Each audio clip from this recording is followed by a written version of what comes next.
Hey, ¿qué pasa, gente? Ya sé que desde hace un tiempo este es un canal principalmente orientado al anime, pero hoy estoy aquí para hablaros sobre Metal Gear, una de las sagas más importantes de la historia de los videojuegos, que no es anime pero como si lo fuese. Con más de 30 años a sus espaldas, Metal Gear puede presumir de tener una de las tramas más elaboradas y complejas que se han creado en cualquier medio, además de contar con unos estándares de calidad envidiables en prácticamente todas sus entregas. Yo gustosamente podría hablaros durante horas de esto, pues es mi saga favorita sin contar Pokémon, pero por esta vez me conformaré con dar un acercamiento general a la saga e intentar explicar qué es lo que la ha convertido en leyenda. No pretendo hacer un resumen de la compleja historia, hay muchos vídeos sobre eso en YouTube, sino más bien dar unas pinceladas sobre los aspectos que hacen única cada entrega, con el fin de intentar ver si alguna llama vuestra atención, y quién sabe, igual hasta le dais una oportunidad a la saga. En fin, vamos allá.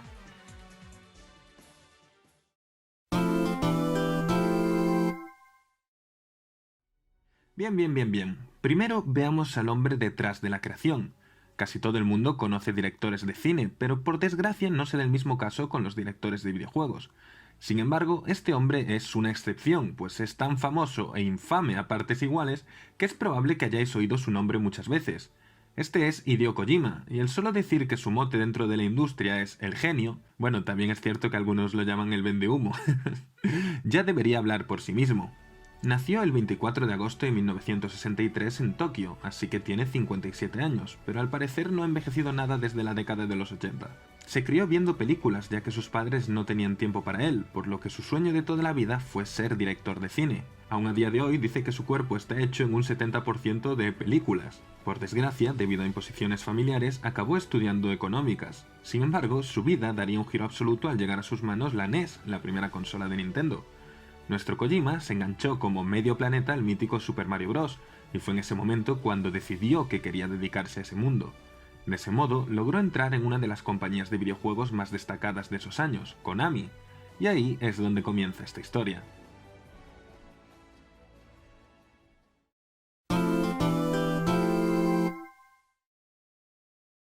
Después de participar en algunos juegos menores y de que le rechazasen dos proyectos, Kojima logró con muchas dificultades convencer a la empresa de que le dejasen sacar su propio juego, el primer Metal Gear de todos, que debutó en la MSX2, un microordenador doméstico.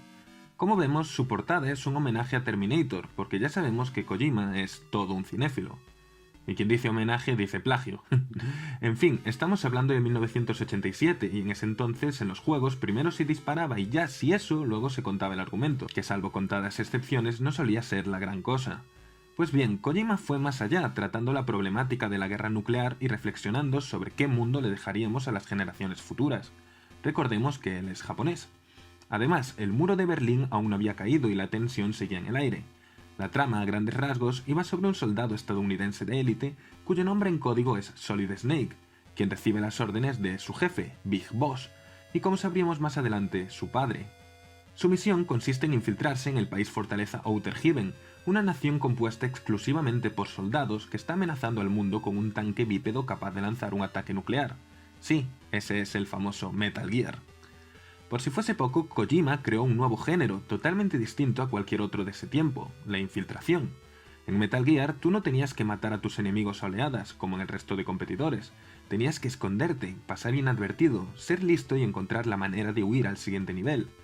Gracias a este revolucionario concepto nacerían dos elementos icónicos de la saga: la exclamación de alerta que aparece cada vez que un enemigo te ve y que más tarde adquiriría su inconfundible sonido, y la caja, bajo la que Solid Snake podía ocultarse y que se ha convertido en una broma recurrente tanto dentro como fuera de la saga. El juego terminaba, y sí, voy a destripar el final de un juego del 87, así soy yo, un auténtico monstruo, con Solid Snake descubriendo que el líder de Outer Heaven es el propio Big Boss y que toda la misión había sido una farsa para engañar a Estados Unidos. Un giro argumental potente que marcaría el inicio de la locura que es la trama de Metal Gear.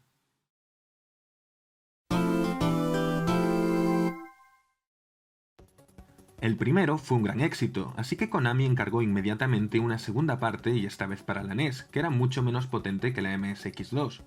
Kojima rechazó la idea de inmediato porque consideró que era imposible hacer un Metal Gear en esa consola, pero a Konami le encanta el dinero, así que se lo encargaron a otro. Esa falsa secuela, La venganza de Snake, fue un desastre por innumerables motivos, tanto que el pobre hombre encargado de hacerla le pidió al propio Kojima que hiciese un verdadero Metal Gear 2. Así que el genio volvió y desarrolló otra aventura de Snake, eso sí, para la MSX2. De Metal Gear 2, poco hay que decir, mantenía las bases y los guiños al cine del primero, como vemos en el hecho de que todos los personajes tienen cara de actores. Poseía una trama igual de elaborada, esta vez influenciada por la Guerra del Golfo, y acababa con el duelo entre Solid Snake y Big Boss, con nuestro héroe improvisando un lanzallamas para acabar con el gran villano de una vez. El haber matado a su propio padre sería algo que marcaría a Solid Snake por siempre, tal y como veríamos en siguientes capítulos.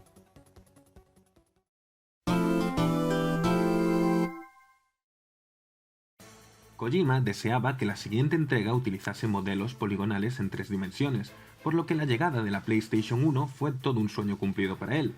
Con el fin de marcar este gran salto, la saga pasaría a ser llamada Metal Gear Solid. Jaja, así hace referencia a Solid Snake y a los sólidos que son los polígonos, creo. Y ese sería su nombre definitivo. Otro hecho destacable sería la aparición de Yoji Shinkawa, ilustrador oficial de la saga a partir de este momento, y quien al fin daría una imagen propia a todos los personajes con su característico estilo. Aquí vemos el nuevo rostro de Solid Snake, que pese a haberse retirado, debía volver a la carga para detener a unos terroristas liderados por el misterioso Dio Brando, Liquid Snake, quienes habían secuestrado la isla Shadow Moses pidiendo entre otras cosas los restos de Big Boss. Metal Gear Solid 1 salió en 1998 y voy a ser claro, es una puñetera obra maestra. Fue un superventas aclamado por la crítica de todos los países en los que salió y una auténtica revolución en la industria. Fue el primer juego en utilizar el llamado guión cinematográfico, con escenas llenas de una gran carga narrativa, con cambios de cámara y de perspectiva. Los personajes eran introducidos como si se tratasen de actores interpretando un papel, aunque claro, el nombre de abajo era su actor de doblaje, porque también estaba plenamente doblado. Por cierto, en España recibió uno de los mejores doblajes que se han hecho jamás. No, no lo soy. Siempre trabajo solo. ¿Solo? ¿También es un otaku?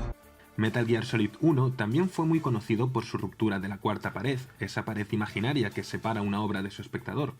En concreto, el personaje Psycho Mantis hablaba directamente con el jugador, leía los datos de su consola e incluso cambiaba de canal. La trama, por su parte, estaba llena de giros argumentales, y esta vez se centraba en la manipulación genética y en el conflicto entre ser dominado por tus genes o forjar tu propio destino, pues se nos revelaba que Solid y Liquid eran clones de Big Boss, y no sus hijos. Aunque ante todo, se trata de una obra antibelicista, en la que todos sus personajes no son ni héroes ni villanos, sino víctimas marcadas por los horrores de la guerra, incluido el propio Solid Snake. ¿Pero qué coño?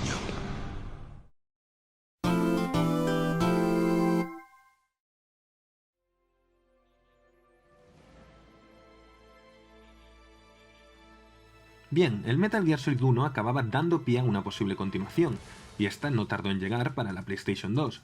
Sin embargo, Kojima estaba algo decepcionado porque el mensaje antibelicista del primero no se había captado, pues todo el mundo pensaba que Solid Snake pegando tiros era muy guay, en vez de ver que la guerra no es algo bueno. Algo así como cuando Buscando a Nemo potenció que se comprasen aún más peces payasos. Debido a esto, Kojima decidió darle una lección al mundo. Publicó un increíble tráiler que mostraba a Solid Snake en su máximo esplendor, pero la dura verdad fue que en el juego apenas lo controlábamos durante 1 hora o 2 de entre un total de 13, siendo el verdadero protagonista Raiden, al que había mantenido en secreto hasta el día de salida y que ni siquiera aparecía en la portada original. Un personaje cuyo único entrenamiento había sido por realidad virtual y que era un auténtico admirador de Solid Snake. Y es que además de ser el más controversial y el que presenta el argumento más enrevesado de todos, sobre el que sí que se podría hablar durante horas, Metal Gear Solid 2 es el primer juego posmodernista de la historia. El posmodernismo es una corriente artística que se caracteriza por las obras autoconscientes, el jugar con las convenciones y los tópicos del medio en el que se expresan, con la naturaleza de la propia narrativa y rompiendo todas las expectativas de la obra y del observador.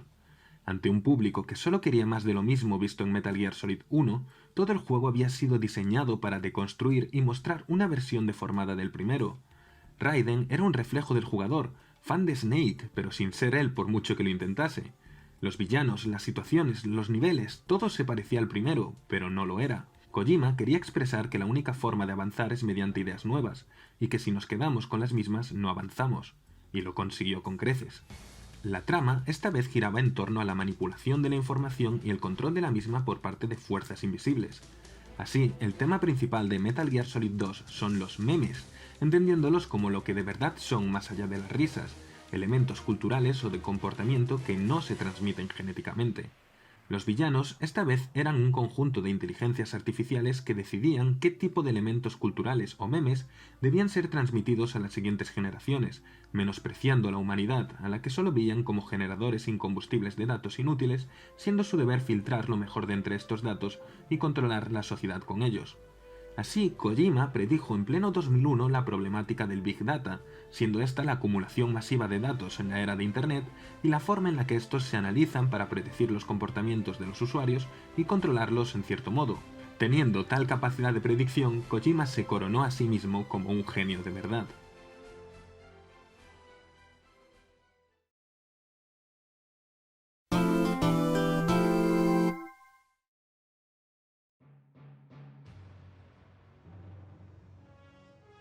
Con el fin de ver los orígenes del temible Big Boss, el padre de Solid Snake y jefe final en los juegos antiguos, en la tercera entrega Kojima nos llevó a la jungla rusa en 1964 y nos puso en la piel del gran villano cuando aún era un inocente soldado con el nombre en código Naked Snake, serpiente desnuda, indicando que aún no vestía su impresionante título de Big Boss y que aquí veríamos cómo lo consiguió.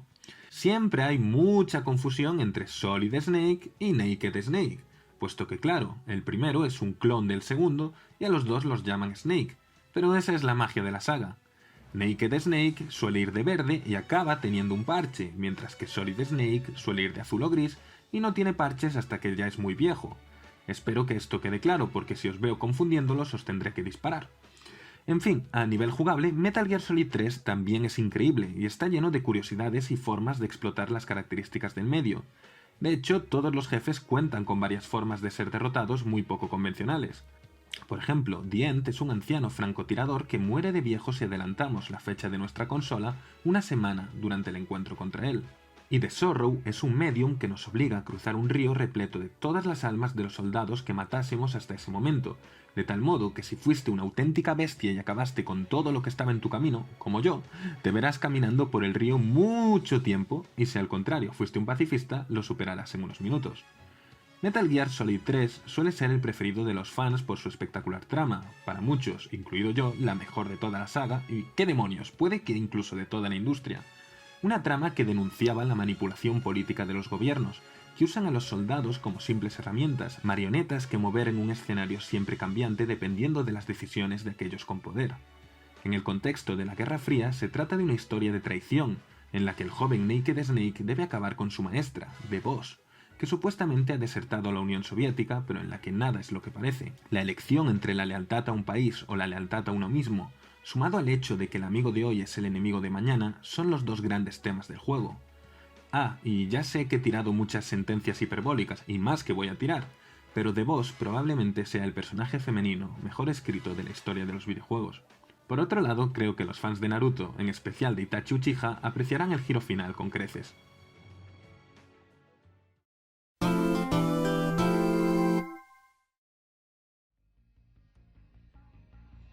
Aquí no me voy a detener mucho, pues la cuarta entrega es literalmente el desenlace de la trama principal, poniendo así punto y final a todo. Solo salió para PlayStation 3 y se trata de un juego para los fieles fans, en el que todos los personajes que siguen vivos reaparecen y tienen sus momentos de gloria. Es puro fanservice de principio a fin, pero fanservice del bueno, una recompensa al fan entregado que llegó hasta aquí. Encarnamos a un demacrado Solid Snake que ha envejecido rápidamente debido a ser un clon y que, sin nada que perder, se embarca en su última misión, orientada a luchar contra la manipulación sensorial que se aplica a los soldados del mundo mediante nanomáquinas y liberar así al mundo del control de las inteligencias artificiales planteadas en Metal Gear Solid 2. El tema principal del juego sería la búsqueda del sentido de la vida, el intentar entender qué supone nuestra existencia para el mundo y cuál es el propósito de nuestras acciones antes de abandonarlo. Metal Gear Solid 4 está lleno de cinemáticas, y de hecho tiene un par de récord Guinness por esto, a la cinemática más larga en un videojuego y a la secuencia de cinemáticas más larga, así que en cierto modo Kojima sí que logró hacer su propia película. Es en general un juego muy triste y melancólico en el que la muerte es una presencia constante e inevitable que se cierne sobre nuestro querido protagonista. Pero bueno, Solid Snake al fin pilota un Metal Gear, y el juego termina con dos ancianos peleándose a puñetazos en la cima de un barco al atardecer mientras suenan trompetas de fondo, así que no se me ocurre literalmente nada más épico para acabar esta historia.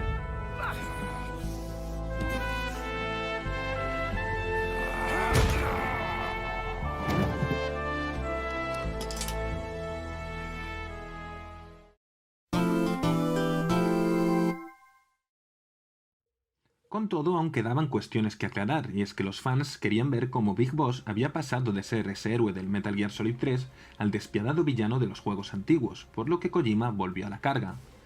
Tenemos Portable Ops, que al parecer no es canon del todo porque no lo hizo Kojima, pero es bastante bueno igualmente, te muestra a Big Boss comenzando a pillarle el gusto a lo de comandar soldados y tal, y tiene uno de los sacrificios más épicos del anime, y no sé, está guapo.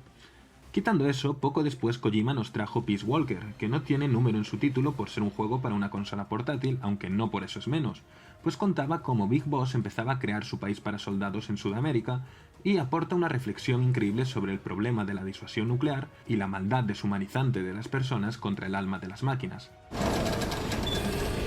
A ghost in the shade?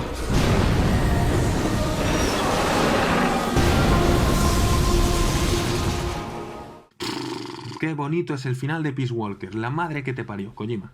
Años más tarde nos trajo Metal Gear Solid 5, o mejor dicho, V, dividido en dos partes por culpa de una decisión avariciosa de Konami. Por un lado, Ground Zeroes, un prólogo de tan solo 2 horas que mostraba el momento en el que le arrebataron todo a Big Boss, sembrando en él la semilla de la ira que lo acabaría convirtiendo en lo que finalmente fue. Y posteriormente, The Phantom Pain, el juego final, que mostraría la venganza de Big Boss y su descenso a los infiernos hasta convertirse en un auténtico demonio. Se trata de la perfección absoluta de la saga en el aspecto gráfico y jugable, pero los recortes en la trama provocados por los problemas entre Konami y Kojima, que acabaría despedido tras el juego, así como el polémico y demoledor giro argumental final, que no dejó a nadie indiferente, acabarían dividiendo a la comunidad para siempre entre los que creen que es un juego de 10 y los que creen que es un episodio mediocre en la saga. Los anteriores juegos numerados trataban sobre diversos tipos de manipulación, pero si tuviese que definir a Metal Gear Solid 5, diría que va sobre la manipulación absoluta.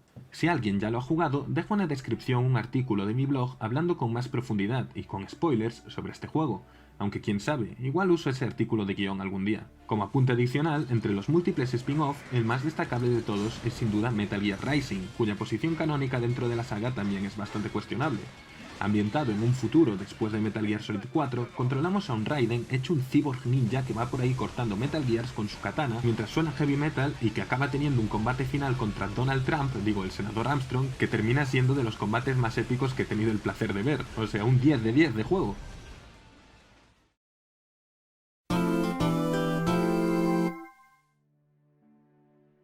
En la actualidad, Kojima fundó su propio estudio, Kojima Productions, y se unió a Sony para desarrollar su siguiente juego, Death Stranding, con la colaboración de actores tan famosos como Norman Reedus, Matt Mikkelsen, Léa Seydoux y hasta el director Guillermo del Toro, quienes prestaron su imagen y voz para los personajes. Death Stranding, aparte de ser la culminación de los sueños fílmicos de toda una vida por parte de Kojima, es otra locura que da para hablar mucho, pero como no tiene nada que ver con Metal Gear, dejaremos eso para otra ocasión. Y joder, no pude evitar decepcionarme un poco, porque en los meses previos a su lanzamiento había teorías muy sólidas que apuntaban a que sería el Metal Gear Solid 0 o algo así, pero no lo fue. Probablemente nunca veamos nada más de Metal Gear que merezca la pena, pues los derechos de la saga pertenecen por desgracia a Konami y ya vimos cómo la insultaron con Metal Gear Survive, el primer juego que hicieron sin Kojima y una obra como mínimo de dudosa calidad. Sea como sea, Metal Gear siempre ocupará un lugar especial en mi corazón, e incluso si nunca volvemos a saber nada de ella, los recuerdos de la que para mí es la mejor saga de la historia de los videojuegos siempre estarán ahí. Puede que el mundo esté mejor sin serpientes, pero desde luego fue un auténtico placer ser testigo de su historia de principio a fin. Descansa en paz, Metal Gear. Y bueno, esto ha sido todo, espero no haberos aburrido mucho con esta chapa que os acabo de soltar y ante todo agradezco la oportunidad de poder hablaros sobre esta saga tan especial para mí. Si el vídeo os ha gustado, pues ya sabéis lo que hay que hacer, ¿no? Un like, un comentario, igual una suscripción y sobre todo compartirlo con gente que penséis que podría gustarle o que le gusta Metal Gear. Pues me gustaría saber qué piensan de este pequeño microanálisis de la saga que he hecho. Sin más que añadir, nos vemos en la siguiente ocasión.